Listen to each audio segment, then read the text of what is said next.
Здравствуйте, уважаемые екатеринбуржцы. Я приехал к вам из Башкирии. Однажды я приезжал уже, проводил здесь свой семинар по обучению искусству подражания голосам и звукам природы. Я звукоимитатор. С детства у меня была способность уже подражать голосам разным и звукам зверей, птиц, насекомых. Когда вырос, я уже создал свою методику, по которой обучаю людей.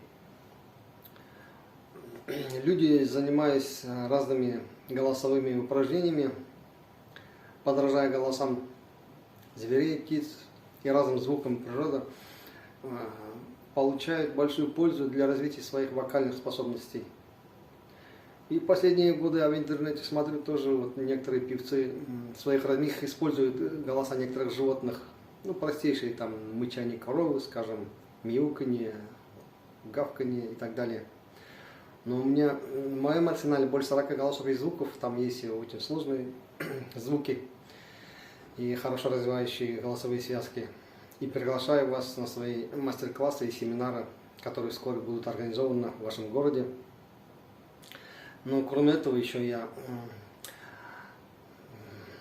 экспериментировал с музыкантами в разных городах на те голоса и звуки, которые подражаем. Музыканты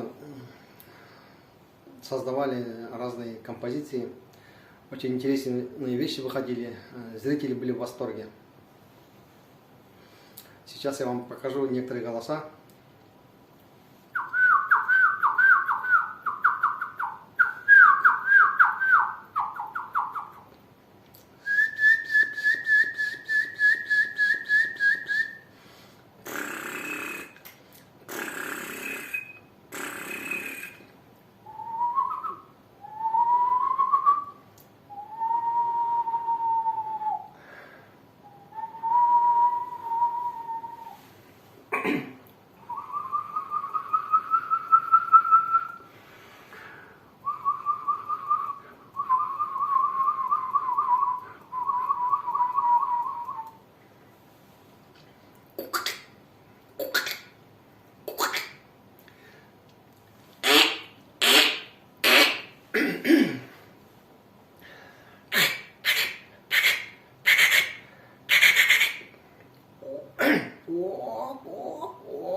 Это уже деревенские голоса пошли.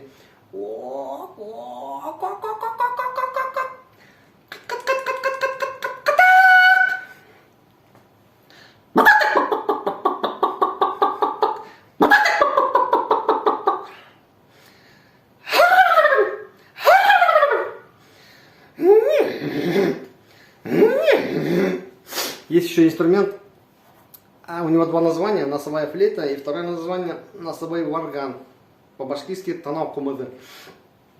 О нем тоже некоторые найти можно, некоторые голоса природы.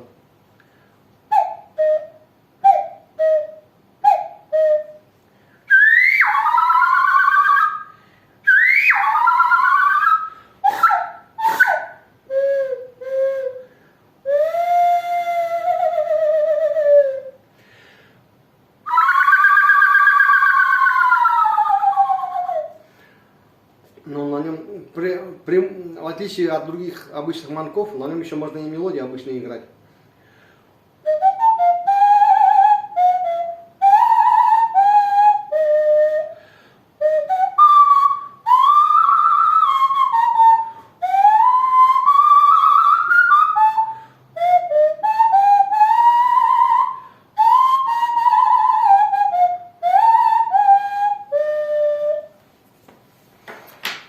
Ну, еще я желающим предлагаю занятия по варгану.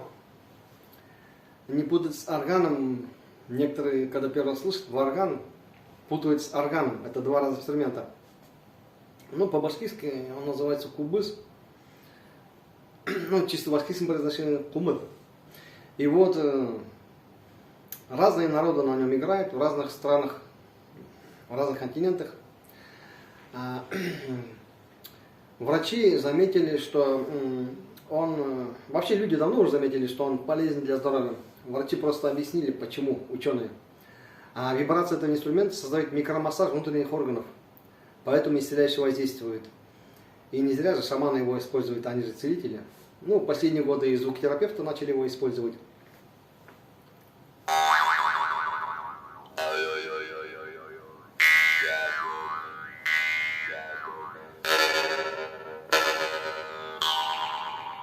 Сейчас я вам покажу свою фантазию на шаманскую тему.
Я вот заметил, кто уже практиковал игру на этом инструменте, у него получается хорошо овладеть звукоподражанием, которым я обучаю, подражание голосам и звукам.